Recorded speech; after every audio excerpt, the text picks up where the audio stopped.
Gold trusted gold buyers మీరు తాకట్టు పెట్టిన బంగారాన్ని విడిపించి ఈ రోజు ఉన్న మార్కెట్ ధరకు కొనబడును.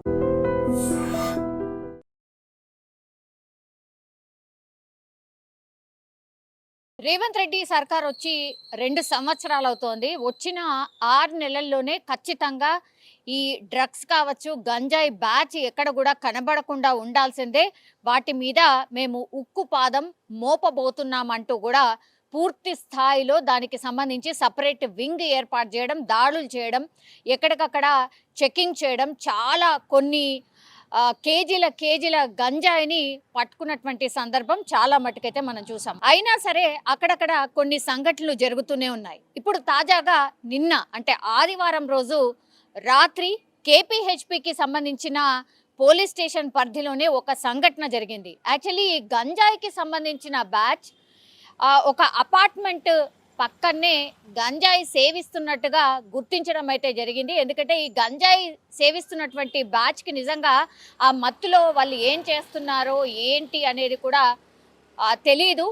అంటే ఆ మత్తు తీసుకున్న తర్వాత నిజంగా మనిషిలాగా కాదు మృగాల్లాగా మారిపోతారు అనే దానికి ఎగ్జాంపులే ఈ సంఘటన అనుకోవచ్చు. అయితే ఈ గంజాయికి సంబంధించి ఒక 5గురు ఈ గంజాయి సేవిస్తున్నట్టు వాళ్ళని గుర్తించిండు. అపార్ట్మెంట్ పక్కనే సేవిస్తున్నారు కాబట్టి అపార్ట్మెంట్ అనగానే మనకు తెలుసు వాచ్మెన్ అనే వ్యక్తి ఉంటాడు అని.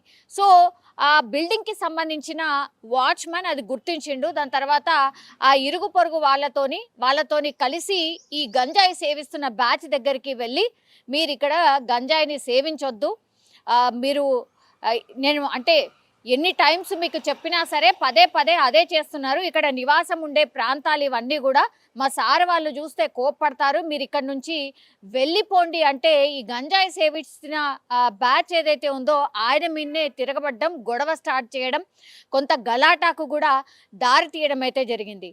అయితే ఈ గంజాయికి సంబంధించిన ఈ బ్యాచ్లో ఒక పర్సన్ పేరు వచ్చేసి పవన్. ఆ పవన్ అనే వ్యక్తి గంజాయి సేవిస్తున్న వ్యక్తుల్లో ఒకడు. ఆ పవన్ అనే వ్యక్తి ఇంకా కొంత రెచ్చిపోయి ఇప్పుడు ఈ వాచ్మెన్ అనే వ్యక్తి పేరు వచ్చేసి వెంకటరమణ. ఆయన మీద పూర్తి స్థాయిలో ఆయన దగ్గర ఉన్నటువంటి ఒక ఇనుప చువ్వ ఉంటుంది కదా, షార్ప్గా, అంటే మన ఇల్లు కట్టుకునేటప్పుడు ఏదైతే ఇనుప రాడ్లు ఏవైతే ఉంటాయో అట్లాంటి ఒక రాడ్ అక్కడ తీసుకొని పూర్తిగా డైరెక్ట్గా ఈ వెంకటరమణ ఎవరైతే ఈ అపార్ట్మెంట్కి సంబంధించిన వాచ్మెన్ ఎవరైతే ఉన్నారో ఆ వాచ్మెన్ని డైరెక్ట్గా గుండెల్లోనే పొడవడం జరిగింది అత్యంత దారుణంగా. సో ఈ వెంకటరమణతో పాటు మిగతా వాళ్ళు అందరూ అక్కడే ఉన్నారు. గట్టిగా అరవడం, వాళ్ళు కూడా అతన్ని నిలువరించే ప్రయత్నం చేసినప్పటికీ కూడా ఇంకా మిగతా నలుగురు కూడా కొంత గలాట జరిగినటువంటి పరిస్థితుల్లో ఇప్పుడు వెంకటరమణని పొడిచినటువంటి సందర్భం. పూర్తి స్థాయిలో ఆ గుండెల్లో పొడవడంతో అక్కడికక్కడే వెంకటరమణ కుప్పకూలి చనిపోవడం అయితే జరిగింది. అండ్ మిగతా వాళ్ళు ఎవరైతే వెంకటరమణతో పాటు ఈ గంజాయి సేవించకండి అని చెప్పే ప్రయత్నం చేసిన వాళ్ళందరూ కూడా వెంటనే పక్కకు పరుగులు తీసి పోలీసులకైతే ఇన్ఫర్మేషన్ ఇచ్చారు.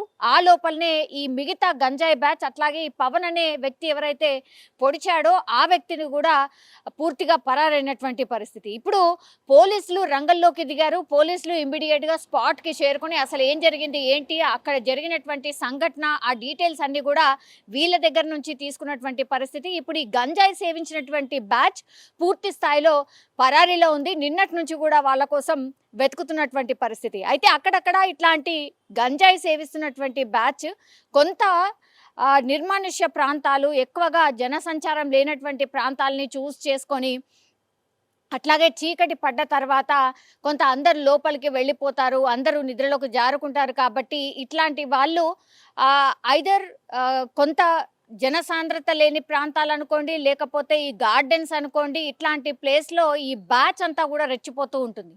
సో ఇట్లాంటి సంఘటన జరిగిన తర్వాత ఇప్పుడు పోలీసులు ఒకటే చెప్తున్నారు, ఈ బ్యాచ్ని అత్యంత తొందరగా మేము పట్టుకోబోతున్నాం, అట్లాగే హత్య చేశాడు కాబట్టి మరి ఈ గ్యాంగ్ ఇంత దారుణంగా ఒడిగట్టడానికి రీజన్ ఏంటి అనేది కూడా తెలుసుకునే ప్రయత్నం చేస్తున్నాం అనేటువంటి మాట అయితే ఇప్పుడు కేపీహెచ్పికి సంబంధించిన పోలీసులు అయితే చెప్తున్నటువంటి పరిస్థితి అయితే కనిపిస్తోంది. ఒక రకంగా ఆందోళన అయితే నెలకొంది.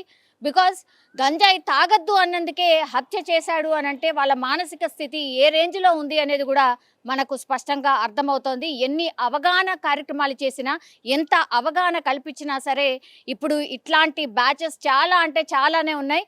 అక్కడక్కడ ఇట్లా మనుషుల మీద దాడి చేయడమో లేకపోతే ఇట్లా పొడిచి చంపినప్పుడు బయటకు వస్తున్నాయి తప్పించి, కానీ చాలా చోట్ల కూడా ఇంకా కూడా గంజాయి దొరుకుతోంది. వీటి మీద ఇంకా కూడా సీరియస్ యాక్షన్ తీసుకోవాల్సిందే అని స్థానికులు అయితే చెప్తున్న సిచ్యువేషన్ అయితే కనిపిస్తోంది. ఒక రకంగా కేపీహెచ్పి అది యాక్చువల్లీ చాలా రద్దీగా ఉన్నటువంటి ప్రాంతాల్లో ఇట్లాంటి సంఘటన జరగడంతో ఇప్పుడు కొంత ఆందోళన అయితే వ్యక్తమవుతోంది. పేరు జగదీష్ మేర్సెట్ అండి.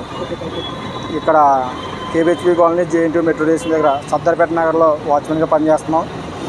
నేను మా అన్నయ్య తోడళ్ళు నిన్న ఆదివారం కావడంతో చికెన్ అయి తెచ్చుకుని ఇంట్లో భోజనం వండుకుని తింటుండగా 12:30 టైంకి ఒక గంజాయి బ్యాచ్ మా అపార్ట్మెంట్ వెనకాల పార్కులో గంజాయి తాగుతున్నారు. దూరంగా తాగారు. ఎప్పుడుని ఈ రాత్రి అతిగా మీరి మా ఇంటికి గోడ దాకా వచ్చి మా ఇంటి దగ్గర అల్లరి చేయడం జరిగింది. మీరు ఎందుకు ఇలా చేస్తున్నారని చెప్పి అడిగినందుకు, నీకెందుకు సంబంధం, నీకేంటి పని, మా నీ ప్లేసా పార్కే కదా, నీ ఏ జాగిరీ కాదు కదా, మమ్మల్ని తిట్టారు, దూషించారు. దాన్ని నేను వాళ్ళ ఫోటో తీసుకుని మా సార్ కంప్లీట్ ఇద్దామని వెళ్ళాను. వాళ్ళు అతిగా మమ్మల్ని తిట్టడం వల్ల మా అన్నయ్య వెళ్ళి ఎందుకు తిడుతున్నారు, మీకు ఏట్రా సంబంధం అని అడిగినందుకు అందులో పవన్ అనే వ్యక్తి మా అన్నయ్యని పడవడం జరిగిందండి. మా అన్నయ్య అప్పటికప్పటికే 2 నిమిషాల్లో చనిపోవడం కూడా జరిగింది. పోలీసులు కంప్లైంట్ ఇచ్చాము. ఒక 4గురిని పట్టుకున్నారు. వాళ్ళు మొత్తం 5 మంది వచ్చారు. అర్ధరాత్రి 12:10 టైంకి. ఇలా రోజు జరిగేదండి. కానీ రాత్రి అతిగా మీరి మా ఇంటి దగ్గర రావడం జరిగింది. మేము పోలీసు వారికి న్యాయం చేయాలని కోరుతున్నాం. నిజంగా ప్రస్తుతం ఉన్నటువంటి సమాజం దేనికి ప్రయారిటీ ఇస్తుంది? ఆర్థిక సంబంధాల చుట్టూ మాత్రమే తిరుగుతుంది. మళ్ళీ ఎన్నికలంగానే చాలా విరక్తి కలుగుతాం. మంచి అనిపిస్తుంది కదా, లేడీస్ కూడా ఛాలెంజింగ్ జాబ్స్ చేసినప్పుడు చాలా బాగుంటది. ట్రాఫిక్ అసిస్టెంట్స్ గా నియమించిన ట్రాన్స్జెండర్స్ అందరితో సాల్యూట్ చేయించుకుంటున్నారు. ఫుడ్ డెలివరీ ఇవ్వటానికి వెళ్ళినటువంటి డెలివరీ బాయ్ అనిల్ పై కళ్ళ ముందు